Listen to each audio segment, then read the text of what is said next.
Hello दोस्तों, welcome to our channel back benchers Pathshala. तो आज हम लोग अकोमोडेशन एंड बेल्जियम देखेंगे। हमने अभी तक ओवरव्यू देख लिया था चैप्टर का। श्रीलंका और बेल्जियम का क्या सिनेरियो था, वहाँ पे क्या कहानी थी, क्या वहाँ पे कॉम्प्लेक्सिटीज़ थी कॉम्पोजिशन को लेके, वो सब देख लिया था। और उसके बाद में हमने मेजोरिटिज़म इन श्रीलंका देखा था कि वहाँ पे मेजोरिटी कैसा रूल करना चाहती थी, उन्होंने क्या क्या स्टेप्स लिए, उसके क्या कॉन्सिक्वेंसेज रहे, कैसे सिविल वॉर स्टार्ट हुआ, कब एंड हुआ, और कैसे श्रीलंका को मेजोरिटिज़म के कॉन्सिक्वेंसेज फेस करने पड़े। और उसके बाद में आज हम देखेंगे अकोमोडेशन इन बेल्जियम। तो अकोमोडेशन इन बेल्जियम मतलब वहाँ पे बेल्जियम ने, आज हम देखेंगे बेल्जियम ने क्या स्टेप्स लिए। पहले मैं आपको बेल्जियम का एक बार सिनेरियो रिवाइज करा देता हूँ, वहाँ पे क्या क्या था, क्या कॉम्प्लेक्सिटीज़ थी, क्या हाँ ये। तो बेल्जियम में कॉम्पोजिशन कॉम्प्लेक्सिटीज़ थी, वो कुछ इस प्रकार थी कि वहाँ पे दो रीजन में लैंग्वेज की वजह से दो रीजन्स डिवाइडेड थे, एक फ्लेमिश रीजन, एक वोलोनियन रीजन। तो 59% जो लोग थे कंट्री के अंदर वो फ्लेमिश रीजन से डच स्पीकिंग थे, और 40% जो लोग थे वोलोनियन रीजन से वो फ्रेंच स्पीकिंग थे, और 1% जर्मन स्पीकिंग थे। और कैपिटल में इसका उल्टा था कि 80% वहाँ पे फ्रेंच स्पीकिंग थे और 20% डच स्पीकिंग थे। तो इस सिनेरियो को हम दिमाग में रखते हुए इसका अकोमोडेशन देखेंगे कि वहाँ पे उन्होंने क्या क्या स्टेप्स लिए और क्या क्या उनके कॉन्सिक्वेंसेज रहे। तो अकोमोडेशन इन बेल्जियम आज का अपना टॉपिक है, और अभी स्टार्ट करते हैं इसको। The Belgian leader took a different path. इन्होंने श्रीलंका से थोड़ा एक अलग पाथ चूज़ किया कि हम इस श्रीलंका वाले पाथ पे नहीं चलेंगे, इन्होंने कुछ और सोचा। They recognise the existence of regional differences and cultural diversity. उन्होंने महसूस किया कि अपने देश में कल्चरल डाइवर्सिटी और रीजनल डिफरेंसेस बहुत ज़्यादा हैं, हमें इनको कुछ और तरीके से हैंडल करना चाहिए, वरना यहाँ पे लॉ एंड ऑर्डर के क्राइसिस आ जाएंगे। Between 1970s and 1973 they amended their constitution 4 times. देखो इनके एफर्ट्स देखो, इन्होंने 4 बार कॉन्स्टिट्यूशन को अमेंड किया कि कोई एक ऐसी पॉलिसी मिले, कोई एक ऐसा तरीका मिले जिससे हमारे सारे यहाँ के जो लोग हैं वो खुश रह सकें, सारे यूनिटी में रह सकें। So to work out an arrangement that would enable everyone to live together within the same country. The arrangement they worked out is different from other country and is very innovative. इनका तरीका था वो बहुत innovative था, और इस model को हम अभी देखेंगे आगे कि उन्होंने ऐसा क्या मॉडल अपनाया था। तो इन्होंने मेजर 4 प्रोविजंस लाए थे, मेजर 4 स्टेटमेंट्स दिए थे इन्होंने अपने कॉन्स्टिट्यूशन में, जिनमें से पहला स्टेटमेंट ये कहता था कि जो एक गवर्नमेंट बनेगी जो सेंटर में होगी, और सेंटर में जो गवर्नमेंट होगी उसमें डच और फ्रेंच स्पीकिंग मिनिस्टर्स होंगे, वो इक्वल होंगे। जो सेंट्रल गवर्नमेंट में इक्वल सीट्स होगी दोनों की। और जो स्पेशल लॉज पास करने हैं, किसी में भी अगर कोई स्पेशल लॉ पास करना है तो उसके लिए मेजॉरिटी ऑफ द मिनिस्टर्स चाहिए होंगे, मेंबर्स की मेजॉरिटी होगी दोनों लिंग्विस्टिक ग्रुप से। तो कोई भी एक सिंगल कम्युनिटी अपने डिसीजंस अकेले नहीं बना सकती, यूनिलेटरल डिसीजंस नहीं बना सकते थे, दोनों डिसीजंस की सहमति जरूरी थी दोनों, और मेजॉरिटी ऑफ डिसीजंस, जिसका मेजॉरिटी जिस डिसीजन के साथ में होती वो डिसीजन प्रिवेल करता। तो पहला इनका ये था कि इक्वल फ्रेंच और Dutch speaking minister central government में होंगे। और दूसरा प्रोविज़न ये था कि जो many power of the central government has been given to the state government. इन्होंने एक फेडरेशन का बहुत अच्छा एग्जांपल दिया। इन्होंने क्या किया कि जो सेंट्रल गवर्नमेंट की जो कुछ पावर्स थी उनमें से बहुत सी स्टेट गवर्नमेंट को दे दी, दोनों रीजन्स के, उनके अपने रीजन और लिंग्विस्टिक बिहेवियर के हिसाब से उन दोनों को पावर दे दी, जो जिसमें अब सेंटर है जो इंटरफेयर नहीं कर सकता था, वो स्टेट गवर्नमेंट के पास पावर थी। और स्टेट गवर्नमेंट वहाँ पे सबॉर्डिनेट भी नहीं करेगा सेंट्रल गवर्नमेंट को, जैसे अपने इंडिया में स्टेट गवर्नमेंट सेंट्रल गवर्नमेंट का सबॉर्डिनेट होता है, ठीक है। और अब तीसरा प्रोविजंस वो ये लाए थे कि ब्रुसेल्स में एक सेपरेट गवर्नमेंट बनाई दोनों कम्युनिटीज़ की, डच और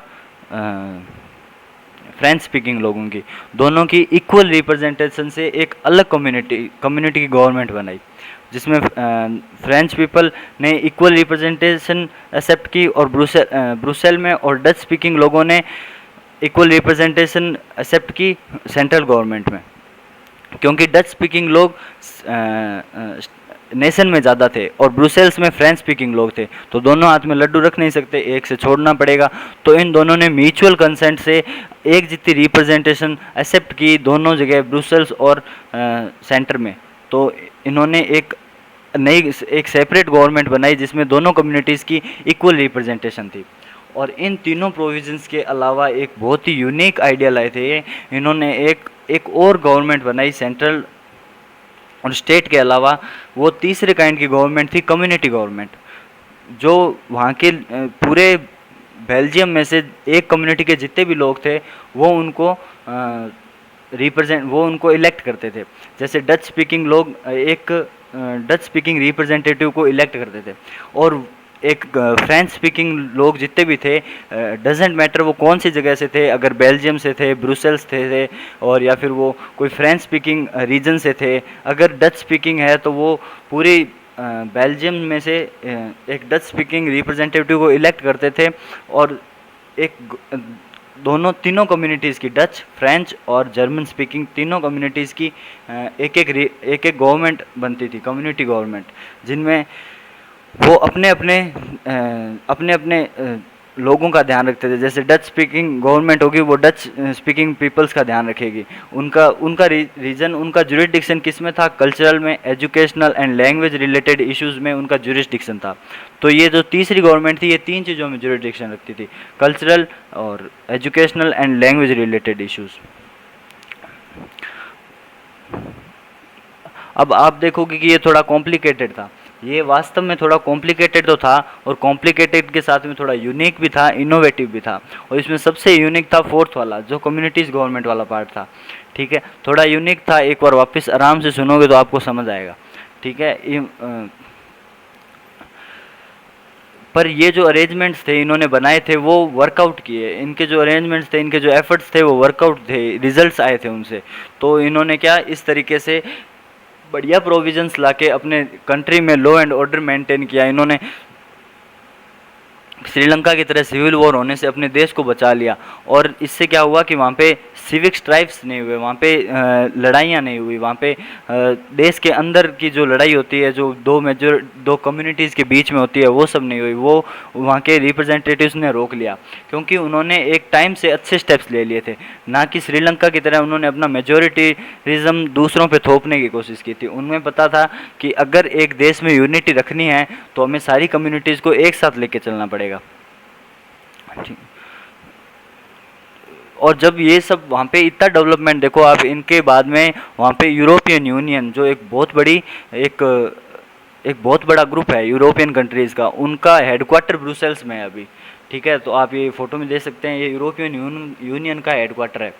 ठीक है, अब आप इन दो कहानियों से क्या सीखे? जो दो स्टोरीज़ हमने देखी बेल्जियम और श्रीलंका से, इनसे क्या सीखे? दोनों ही डेमोक्रेसी थी, लेकिन दोनों ने अपने जो पावर शेयरिंग का एक्सपीरियंस था दोनों में अलग अलग था। दोनों ने अलग अलग तरह से हैंडल किया। बेल्जियम में लीडर्स ने ये टाइम से रियलाइज़ कर लिया था कि कंट्री के अंदर यूनिटी बहुत ज़्यादा ज़रूरी है। और यूनिटी किस चीज़ से आएगी?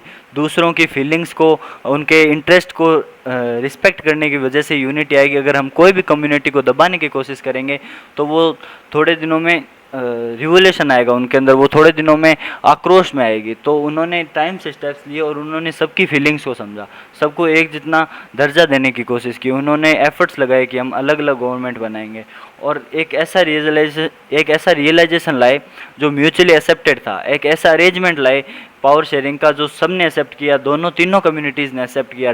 डच स्पीकिंग ने भी एक्सेप्ट किया, फ्रेंच स्पीकिंग ने भी एक्सेप्ट किया, और जर्मन स्पीकिंग ने भी एक्सेप्ट किया, जो वहाँ पे बहुत बड़ी माइनॉरिटी थी।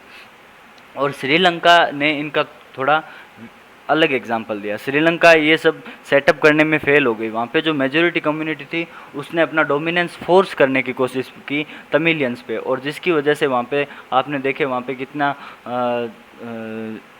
डिस्ट्रक्शन हुआ, वहाँ पे कितना विरोध हुआ एक कम्युनिटी के खिलाफ। वहाँ पे सिविल वॉर स्टार्ट हो गया, और वहाँ की जो इकोनॉमी थी वो ख़राब हो गई। वहाँ पे लोग पीछे, मतलब देश एक तरह से पीछे की तरफ जाने लगा।